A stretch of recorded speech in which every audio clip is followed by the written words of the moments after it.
And what are your thoughts on the entire Adani Hindenburg thing that happened? Did you follow that closely? I didn't follow it super closely. I obviously read it when it came out. It got a lot of attention. First blush, probably mixed bag. It had a big impact on the stock. And, some of the stocks in the Adani enterprise have recovered. Some of them have continued to fall. I think the report called it the largest corporate con. And, based on how it's traded since then, maybe that was a little bit of an extreme way of putting it. As you know, I was actually in India a few months ago, and I asked a lot of people, obviously, about Adani and what they thought. And I kind of changed my views just being in India, just seeing how much the people there respected Adani and how just, my perception of it was this is all smoke and mirrors. And but then going to India, it's like, no, this is actually really substantive. They have a huge physical footprint in the country. That they are not just flimsy little stock promotion that's been promoted out of control. There's a lot of substance to it.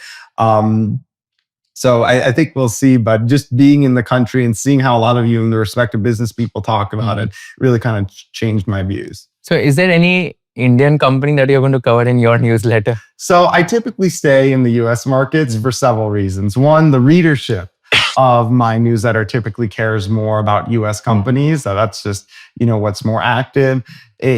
Counterintuitively, a lot of what I do is I don't want to get sued. And when you write about international companies, that's more likely to be litigated than domestic companies, and smaller companies are more likely to sue you than larger companies. Partly because in the US, it's a very accepted practice to criticize those in power and to criticize large public companies and have this freedom of speech. I don't think that's as respected, or the social norms aren't there around other countries. So, and then also I think there's a lot of short selling restrictions in other countries, and there's not as much of maybe a financial incentive to root it out. Like I think in Adani's case, they were, using a partner to short bonds and the credit, and it was, kind of odd, or like creating ETFs.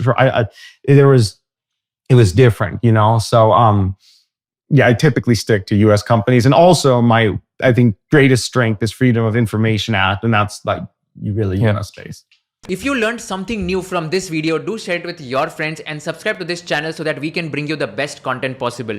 Also, if you want to watch this entire episode, click on the link in the description box and you can go to Kushal Lodha YouTube channel and watch the entire podcast episode. Thank you so much for watching this and have an amazing day.